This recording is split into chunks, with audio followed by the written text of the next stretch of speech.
All right, and I've got John and Ashton on the other side over here. Okay, there we go. John is gonna show up. What's up, John? Eventually. All right, there he is. Yeah. There we go. Sergeant Sleaze. I wasn't even late. Right. Like, I literally just got on. I was like, oh, hey, good timing. Awesome. Well, welcome to Bleach Bangs again. We've had you on before. Of course. I vaguely remember it was a while ago, though, right? Yeah, it was quite a while ago. Actually, Ashton, I don't think you were with us at the time. Probably not. Yeah. So tell us what's going on in the world. Oh, we're in Nashville. Yeah. It's fun. It's fun being here. I mean, as far as just kind of the band stuff is going, we had a busy summer last summer, like real busy. We had lots of shows opening for all those 80s bands. Yeah. We had some Brett and Michael shows, Warren, Stephen Piercy, and all that. But the last show we did was in September, and we purposefully didn't book out the winter or the spring because we have an album that we're aiming to release in late summer time. And the next single should be coming out in about a month. We just got finished recording the drums 2 days ago. We finished the drums in the recording studio and head straight here. So we've been super, super busy, and we're really excited for people to hear this. Awesome. Where are you recording at? So like we do the demos, obviously, like I got my whole Pro Tools set up at my house, and I'll do the demos there, but we'll record at a studio in like Northern Virginia, like a real studio. The one that we go to is called Q Recording. It's right outside of DC. Like we'll record like drums and stuff in a real studio, but as far as everything else, Pro Tools, just do Pro Tools. It's like as long as you know how to work it. Yeah, well, I'll make the demos, but my dad will polish it. My dad. Yeah. I mean, he's done records with Paramore, Shinedown, obviously Brett, Miley Cyrus, all that. So he'll do all the polishing that I don't know how to do. Yeah, so that's what we've been up to. Really, really just kind of going ham. Really cool. Yeah. So how do you go about writing songs since you're kind of in that mode? Yeah. Is there a special process that you go through? It's feeling. A lot of people sometimes will start off with a hook or something like that where they have lyrics. I'm the complete opposite. Lyrics are the absolute. I woke up with this morning. Lyrics are the absolute last thing I do. You can attest to that. Yeah. Some of the songs I haven't even got like 6 demos in a folder. None of them have lyrics yet. So half of them have lyrics, but not recorded. But I mean, I'll go off of feel. Sometimes I'll wake up or something like that, and I know I want a song to be like fucking this, and it'll just hit me where it's like I need this fucking drum pattern or this guitar. I go in producer mode before I go into what my actual job is. That's singing. awesome. And singing is the absolute last thing. Like we'll have like this a song that feels like fucking Ragdoll or something like that, or some Aerosmithy song. It's all modern stuff is the key. It's all with our past 2 songs. We try to make it sound very, very modern and not rip off the 80s stuff, but you can always tell who you're influenced by. You can always tell, oh shit, these guys like Van Halen, and all that. But the goal is to be very, very modern. And I think that's how the new album is coming across. It's very, very modern, but maybe rock and roll. Awesome. Yeah. That being said, who are you listening to now? What's funny is in a respectful way, I consider myself a pretty rock and roll historian. Like I know all of it. You play a song, I have a 500 song playlist, and I press play, shuffle, and the first 3 seconds I can tell you, oh, fucking Night Songs, Cinderella. Oh, fucking You're in Love, Rat. First 3 seconds. Yeah. But the past year or two, I've really broken out of the 80s stuff to really understand what hit songs are outside of the 80s, and even a lot of modern country. We're in Nashville right now. Right. A lot of modern country has big guitar sounds, big drum sounds, big hooks. A lot of them are rock songs. Yeah. A lot of them are rock songs. Yeah. Even though I'm not going to make a country song, never, no fiddles, real guitars. I don't know, AC/DC had bagpipes. Yeah, maybe. I'm listening to what makes hit songs nowadays. I'm really trying to incorporate that into the rock and roll that we all love without it being like just straight up 80s rock. You know what I'm saying? It's gotta be modern. And that's what we're going for. What do you feel the elements needed in a song to make it big? You know, to me, there's two answers to that question. The reason I've been listening to modern country a lot right now is because they have what I think rock and roll is missing now, and I call it window down, stomp your foot hooks. You know, you got back in the 80s and all those rock songs, you roll the window down, you sing along, stomp your foot. A lot of modern rock, I feel like, just doesn't have those hooks. With that. I hadn't thought about it, but I totally agree But with a that. lot of modern country has, you got the girls rolling down the windows and singing along. That's what it has. So we're gonna make rock songs that have fucking balls to it, but have the ability to roll it down your window and sing along for the mainstream girls, for the mainstream guys, all of that stuff. Yeah. To break out of just the niche. Bring ballsy guitar tones to the mainstream. Hooks and radio. Yeah. I love it when a song actually spikes your adrenaline. Yeah. You just. It's one of those things. It's just listen to the new one. I was gonna say we got one in the works. all right. The next one is very adrenaline. The last two were very summer rock songs. This one is a combination of. It's got a little kickstart my heart. Little bit of Nickelback. I don't know if that's forbidden to say. I love Nickelback. Here we go. I love Nickelback. Yeah. You guys agree? Nickelback, or yes or no? I agree. Oh yeah, the hate on Nickelback is ridiculous. Feel safe. There's two people in this room. People are like Listen, no Nickelback and judgment. liars. Exactly. I've never understood the hate on them. And burn it to the ground. It's got such adrenaline. Animals. It's great. So it's got our new song has got a little bit of that ballsy Nickelback. It's got a little Godsmack, but it's also, like I said, will always have that big punchy hook chorus. So it's got a combination of all that. That's what makes Nickelback so great. Is all their songs are catchy. They got hooks. You want to sing it? Yeah. You go to a Nickelback show, all 10,000 people are going to be screaming every fucking word. Love it or hate them. I really hated that trend where the songs had no chorus and nothing was hooky at all. And it's like, I want to sing along, but I can't. That's what makes a hit song. So my job is to make sure that people can sing along to the song, and my band's job is to make sure it sounds fucking cool. And it gets stuck in your head. Yes. Exactly. It has to get stuck in your head. Exactly.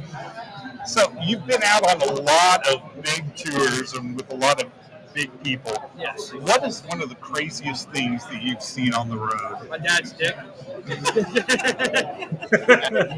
Fair enough. We were opening up for Stephen Pearcy, who was so pissed drunk. God, I hope he doesn't watch this. And Logan was signing the wall on his knees. And he put out his dick. It was my mistake for getting on my knee. Logan! Don't look up! A lot of times, if he asks other people that question, I think for a minute, you just went right for it. You knew exactly what it was. That was funny. Yeah. I try to find a serious answer, but I like you. We saw some crazy shit in LA. Some guy walked by us, with like pants on, but nothing back there. Just letting it fly. That's just LA. Hell yeah. But That's the Sunset Strip for you. That's the strip part. Yeah. Yeah. Oh my goodness. So, what is Bret Michaels like? Real hair. That is always the question, isn't it? he always smells good. He always smells good. I got his Roses cologne and on me. If thorns. anybody wants to smell it, it's roses and thorns. Is the one it's called. Randy. It's Brett. Go Yes. sniff him. It depends on how long I have to answer this question. I can give the 30-second answer, or I can give the 2-day answer. It's growing up with them was the reason I do this. many reasons. You know, I grew up on the side of the stage watching all of what everybody's heroes were just known as my dad's friends. And growing up with those connections is why I do this, because I see a clear path of success. You know, because it's fucking impossible to make it in the music industry. Fucking impossible. And because because of all the connections I had and growing up and seeing the blueprints of how Brett works with his business, it's a secret formula that I understand and got to grow up seeing. And it's just helped me so much in understanding why Brett is still, even though Poison wasn't bigger than a lot of these 80s bands, why Brett is still the number one guy out of all the front men. Yeah, you said business, and you said hard work. Yes. There's a reason. There's a reason. There's a reason. Nobody works as hard as Brett. No front man in any of those 80s bands works as hard as Brett. I promise you that. Logan knows it. Everybody knows it. I was going to say, just to add on, because he kind of grew up knowing Brett. I met him a few years ago through him.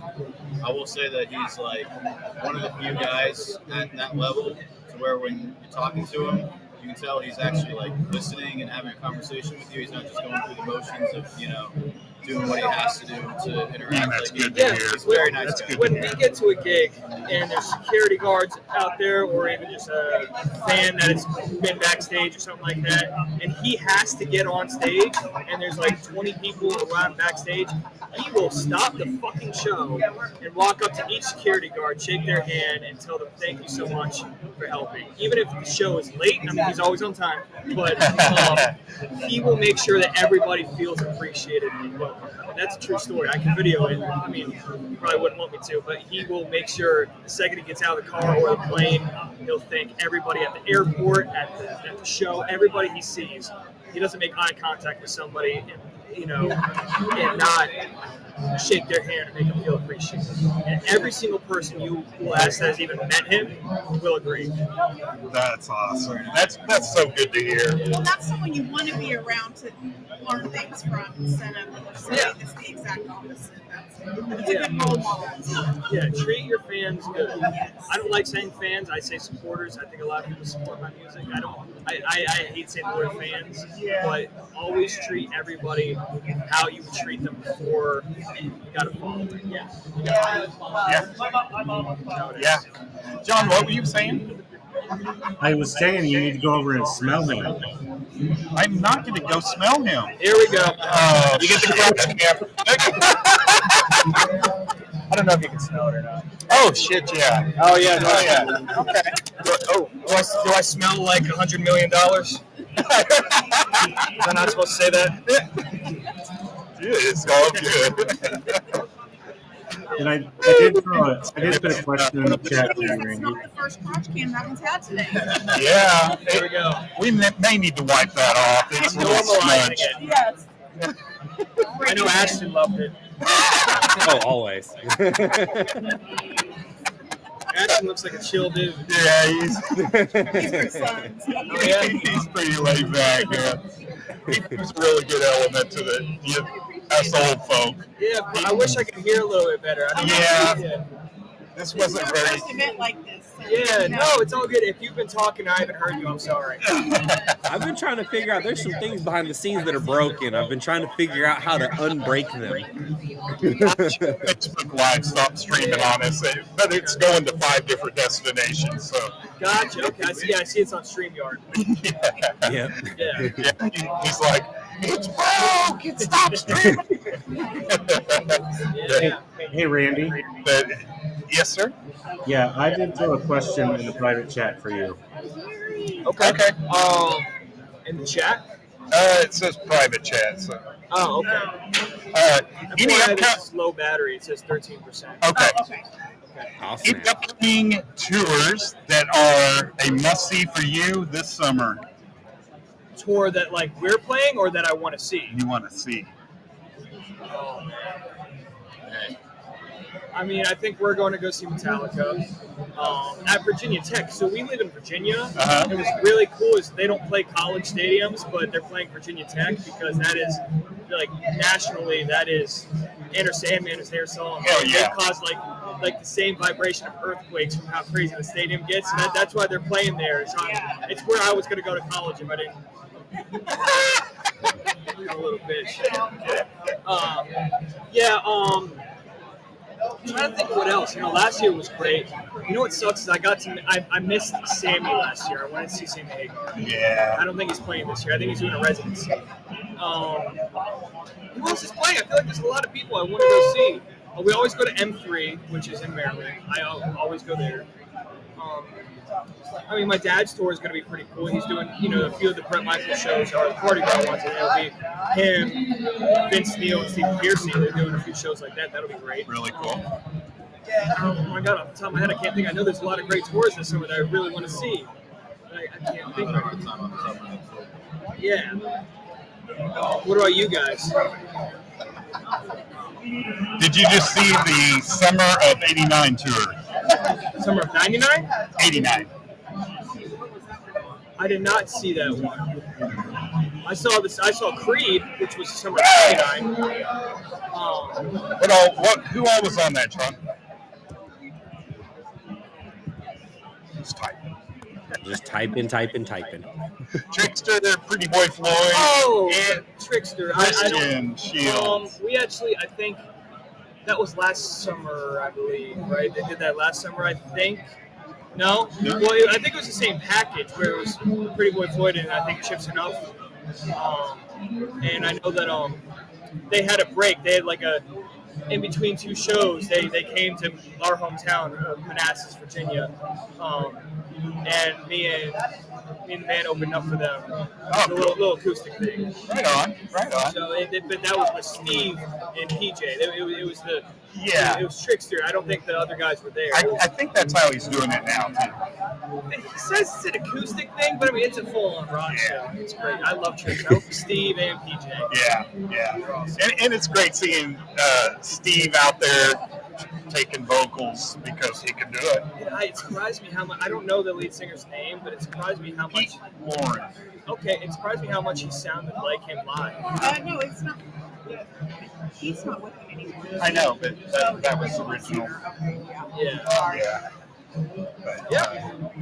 Awesome. Well, thank you guys so much for joining us. It's been wonderful. You've always been near and dear to our hearts at Bleach Banks. We'll send you the single Red Line before it comes out. If we could Love it. play it if you wanted. Or is this? Yeah, definitely. Are you guys radio or is it just kind of podcast? Just podcast. Okay, yeah. Well, I'll see if I can send it to your guys' way. And we'll promote it on our podcast so we can play a little bit. Awesome. Thank you guys so Yeah, much. of course. Thanks again. I'm You doing bet. a virtual handshake. Where's the camera? Here's a card with even sitting on the back. Take some I will shots. take it. Sunglasses? Not at all. Look at that. See you guys. Thank you. You guys are great. I All don't right. know if it's actually dying, but it does have a little eye come Thank out. you. Look at this eye. Thank you. Yeah, we're gonna have to. What do you have to program?